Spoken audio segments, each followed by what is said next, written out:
আসসালামু আলাইকুম। আমি মোহাম্মদ জিয়াউল আলম। আজকে কথা বলবো কন্ট্রোল বায়াস নিয়ে লিডারশিপের। কন্ট্রোল বায়াস জিনিসটা আসলে কি আমি একটু আগে ব্রিফ করি। এটা সংক্ষেপে যদি বলি, illusion of control.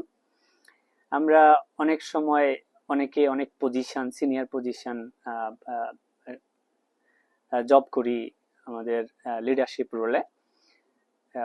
Control bias আমাদের এমন পরিস্থিতি তৈরি করে যে আমরা আসলে ডেলিগেশনটাই ভুলে যাই, মানুষকে ট্রাস্টের জায়গাটা ভুলে যাই, মানুষকে তার ইনোভেশন ক্যাপাসিটি, কোয়ালিটি ইমপ্লিমেন্ট করার যে একটা ন্যাক আছে সেটাকে আপনার ইগনোরেন্সে নিয়ে আসি। তো ইলিউশন কন্ট্রোল বা কন্ট্রোল বায়াস, এটা আসলে সাইকোলজিক্যাল এবং structural bias that frequently compromise organisational health. এটা অর্গানাইজেশনের একটা অসুস্থ পরিস্থিতি তৈরি করে, যেখানে ডাইভার্স পার্সপেক্টিভ থাকে মানুষের। আপনার টিমে যারা কাজ করে, আপনার লিডারশিপে যারা কাজ করে, তাদের সেই পার্সপেক্টিভগুলোকে আমরা আসলে অনেক সময় এই কন্ট্রোল বায়াসের কারণে অ্যাকসেপ্ট করি না। তো এটার কিছু সিমটম থাকে। কন্ট্রোল বায়াসের 1 নম্বর সিমটম হচ্ছে মাইক্রো ম্যানেজমেন্ট। আমরা খুব ভালো করেই জানি যে লিডার যারা থাকেন তারা একদমই মাইক্রো ম্যানেজমেন্টে ইউজ টু হয়ে যান, যারা কন্ট্রোল বায়াসনেস যাদের মধ্যে থাকে, এবং তারা মনে করেন তারা কোনো কিছুতে ইনভলভ না হইলে, ইনভলভ হলে নাথিং গোজ রং। এটা কমপ্লিটলি একটা রং পারসেপশন। নাম্বার 2 সিমটম হচ্ছে ব্লেম কালচার। যে সমস্ত অর্গানাইজেশনে দেখবেন যে ব্লেম গেম চলে, যে এটা কার দোষ, এটা আমি করি না, এটা সে করেছে, এই ধরনের ব্লেম কালচার যেখানে থাকে সেখানে কন্ট্রোল বায়াসনেসের সুযোগ অনেক বেশি থাকে। যেখানে একটা big group of people ignore থাকে, যাদের ইনফরমেশন এবং যে ধরনের অপিনিয়ন থাকে সেগুলোকে অ্যাকসেপ্ট করে না।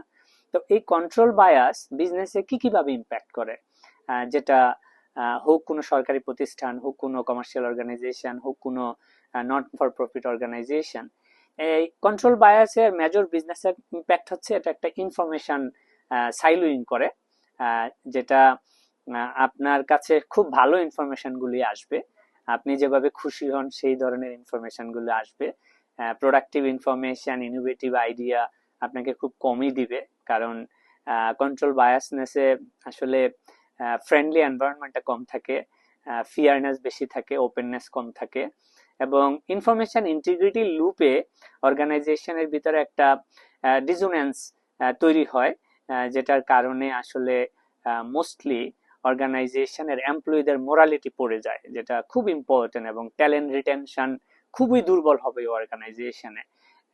এটা একদম মারাত্মক ডেঞ্জারাস একটা প্রবলেম তৈরি করে, যেখানে হাই পারফর্মার ট্যালেন্ট যারা, তারা দেখবেন যে আপনার অর্গানাইজেশনে খুব বেশি বা আপনার লিডারশিপে খুব বেশি থাকতে চাইবে না বা কমফোর্টেবল হবে না, যেহেতু এখানে মাইক্রো ম্যানেজমেন্ট অনেক বেশি হয়, এবং অপারেশনাল রিজিডিটি তৈরি হবে। অপারেশনের নানান জায়গায় বটল নেক হবে, এবং এই বটল নেক দেখবেন অনেকে চাইবে না রিপোর্ট করতে, কারণ জানে এটার পিছনে প্রচুর এফোর্ট দিতে হয়, যেটা organisation at the end of the day তে অনেক বেশি সাফার করে। এবং অর্গানাইজেশনের যে রিস্ক থাকে, সেই ডিসিশন মেকিং এ ম্যাক্সিমাম সময়ে দেখবেন যে পোটেনশিয়াল রিস্ক গুলোকে ইগনোর করা হবে, কারণ ওইখানে মানুষের ভিতরে একটা ফিয়ার ফ্যাক্টর কাজ করে। সো কর্পোরেট লিডারশিপ বায়াসনেসের এই কন্ট্রোল বায়াস, এটা মোর লাইক আপনার রেজাল্ট ওরিয়েন্টেড ইম্প্যাক্টটাই সবচেয়ে বেশি থাকে, যেখানে আসলে লিডারদেরকে খুব বেশি প্রোঅ্যাক্টিভ হতে হবে, যেন এটার স্ট্র্যাটেজি কোনো ব্লাইন্ড স্পট তৈরি না করে। কন্ট্রোল বায়াসনেস হলে অর্গানাইজেশনে স্ট্র্যাটেজিক ব্লাইন্ড স্পট তৈরি হবে, যেটার কারণে অর্গানাইজেশনে মিস্টেক, ব্লেম গেম কিংবা আদার মাইক্রো ম্যানেজমেন্টের টেন্ডেন্সি এত বেশি থাকবে যে কোম্পানির ডিরেক্টর হোক, সিনিয়র ম্যানেজমেন্ট লিডারশিপ রোল হোক, তারা ফিউচারিস্টিক জিনিস নিয়ে খুব কম কাজ করবে, তারা মাইক্রো ম্যানেজমেন্টে খুব বেশি এঙ্গেজ থাকবে, যেন মনে হবে তারা এঙ্গেজ না হইলেই সবকিছু রং হয়ে যাবে। সো স্ট্র্যাটেজিক বিজনেস ডিসিশনে আপনার যদি এই ইনফরমেশন ফিল্টারিং এই টেন্ডেন্সি যদি অর্গানাইজেশনে থাকে, এটা অর্গানাইজেশনের জন্য খুব হার্মফুল একটা পার্ট হয়। সো আমি কন্ট্রোল বায়াসনেসের ওভারকামিং বা ওয়ে ফরওয়ার্ড হিসাবে আমি কোনো সাজেশন দিতে চাই না।